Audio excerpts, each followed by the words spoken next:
Good evening. I'm doing this webinar to discuss the importance of the language components in linguistics, or known as linguistics. At the end of this webinar, we will have a question and answer session that will be open to you if you have any questions by the time we end this, or if you just want to discuss what was discussed today.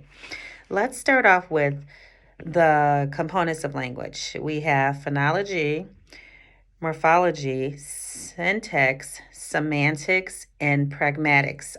They are all important components of the study of language known as linguistics. It is important for children to learn the components of language because language lays the foundation for reading and writing skills that will be needed throughout their educational journey.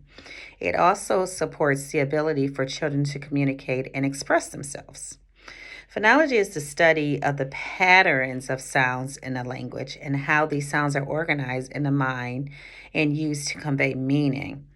An example of this is being able to count the number of syllables in words, being able to identify words that rhyme, and segmenting a sentence into words.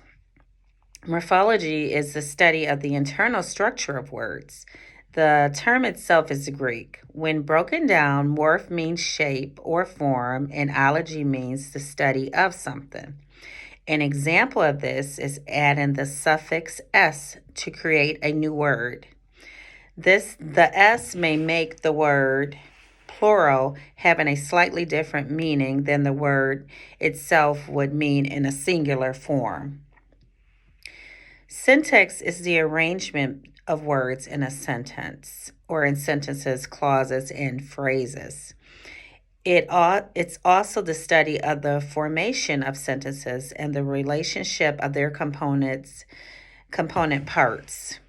Syntax determines whether something is written in active or passive voice. An example of this is if a sentence contains a verb, a direct object, and a subject, the proper order to put those words in when writing the sentence is subject, verb, then the direct object.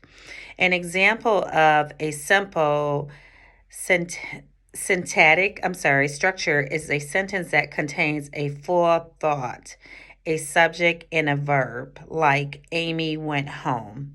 That simple sentence contains all of that: a full thought, a subject, and a verb.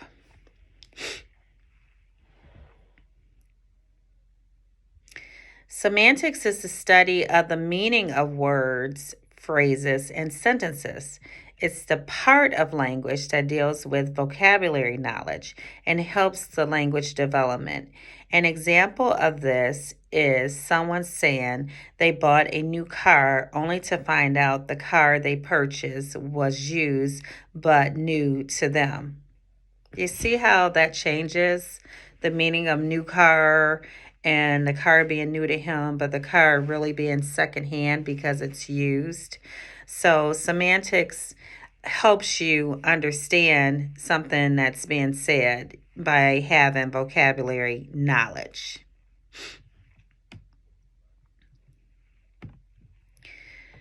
Pragmatics is the study of how context contributes to meaning. In other words, it's the social language skills we use in our daily interactions with each other. It's what we say and how we say it. An example of this is taking turns in conversation, taking turns listening and speaking, using the appropriate volume and speed while doing this. Developmentally appropriate research based instructional strategies to support the language and literacy development of early childhood students who struggle with linguistic components would be: one, incorporate dynamic conversation opportunities at circle or shared reading time. This helps children form conversations, listen to conversations, and model speech from conversations that they've heard. It also teaches them new vocabulary words and gives them a chance to practice their own speech to become better at it. and to, like I said, learn new words and really understand the meaning of them. Another activity would be play rhyming games or sing songs to explore the sounds and patterns of words. This helps a lot and it's also fun for children. The last activity I would like to suggest is to read stories out loud to help them learn the sounds of letters in spoken words. This helps out tremendously also. Now I want to open the floor for any questions or answers. I'm sorry, any questions so I can answer them for you. So shoot away.